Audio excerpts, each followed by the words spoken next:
அன்பார்ந்த இணையதள நேயர்களை www.qcrc.in என்ற இணையதளத்திற்காக உங்களை மீண்டும் சந்திப்பதில் பெருமகிழ்ச்சி அடைகிறோம். இன்றைய நியூஸ் தமிழ் செய்தி அறிக்கையை 16 நவம்பர் 2008க்கான நிகழ்ச்சியை தற்போது பார்க்கலாம். இன்று தமிழ் மாதம் கார்த்திகை 1ஆம் தேதி. தமிழகத்தில் உள்ள மக்கள் இன்று வீடுகளில் தீபத்தை ஏற்றி வைத்து வணங்குவது ஒரு வழிபாடாக நடந்து வருகிறது. இப்படிப்பட்ட ஒரு நிலையில் தமிழகத்தில் உள்ள அனைத்து கட்சிகளும் ஆள்கின்றவர்கள், ஆளப்போகிறவர்கள் என்று பலரும் மக்களுடைய மனதில் தங்களுடைய ஒளி விளக்கை ஏற்ற வேண்டும் என்ற எண்ணத்தினாலோ இன்று அனைத்து கட்சிகளும் வெவ்வேறு விதமாக தங்களுடைய குறிக்கோள்களை மக்களிடம் எடுத்து உரைத்துக் கொண்டிருக்கின்றன. அப்படிப்பட்ட ஒரு நிகழ்வை இன்று பார்க்கலாம். கோவையில் திமுக சார்பிலான அண்ணா நூற்றாண்டு விழா மற்றும் மேற்கு மண்டல மாநாட்டில் கலந்து கொள்வதற்காக இன்று காலை முதல்வர் கருணாநிதி அவர்கள் கோவை வந்துள்ளார்கள். அந்த மாநாடு தற்போது நடந்து கொண்டிருக்கிறது.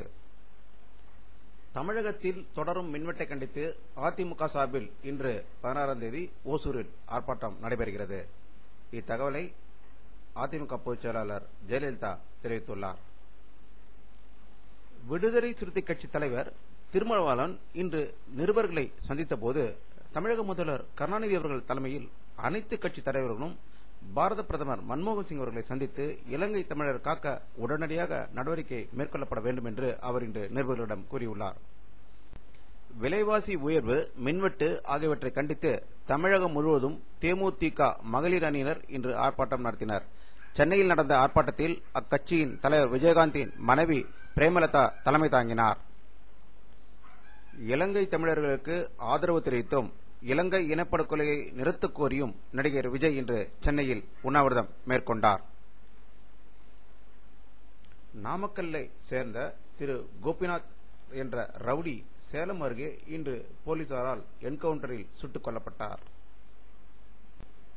இந்திய பிரதமர் திரு மன்மோகன் சிங் அவர்கள் வாஷிங்டனில் நிருபர்களை சந்தித்த போது இந்தியாவில் லோக்சபா தேர்தல் உடனடியாக நடப்பதற்கு வாய்ப்புகள் இல்லை என்று அவர் செய்தியாளர்களிடம் தெரிவித்ததாக வாஷிங்டனில் இருந்து வரும் தகவல்கள் தெரிவிக்கின்றன.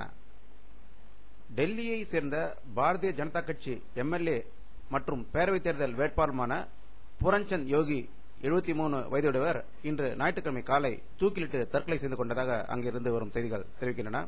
இதனால் பாரதிய ஜனதா கட்சி வட்டாரத்தில் பெரும் அதிர்ச்சி ஏற்பட்டுள்ளதாக டெல்லியிலிருந்து வரும் தகவல்கள் தெரிவிக்கின்றன. சொமாலியில் இந்திய கப்பல் கடத்தப்பட்டது இன்று விடுவிக்கப்பட்டதாகவும் அதில் பயணம் செய்த இந்தியர்கள் 18 பேரும் பத்திரமாக திருப்பி அழைத்து வரப்பட்டதாகவும் சொமாலியிலிருந்து வரும் தகவல்கள் தெரிவிக்கின்றன.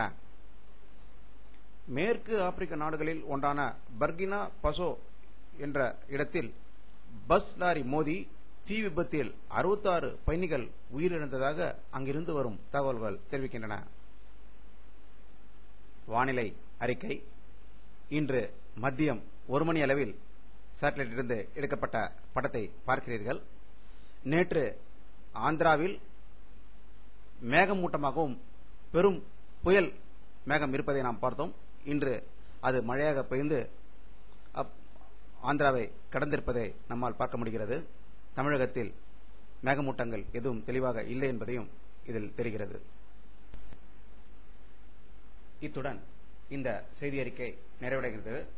மீண்டும் நியூஸ் தமிழ் செய்தி அறிக்கையில் உங்களை சந்திக்கும் வரை உங்களிடமிருந்து விடைபெறுவது உங்கள் கே பாலாஜி. நன்றி.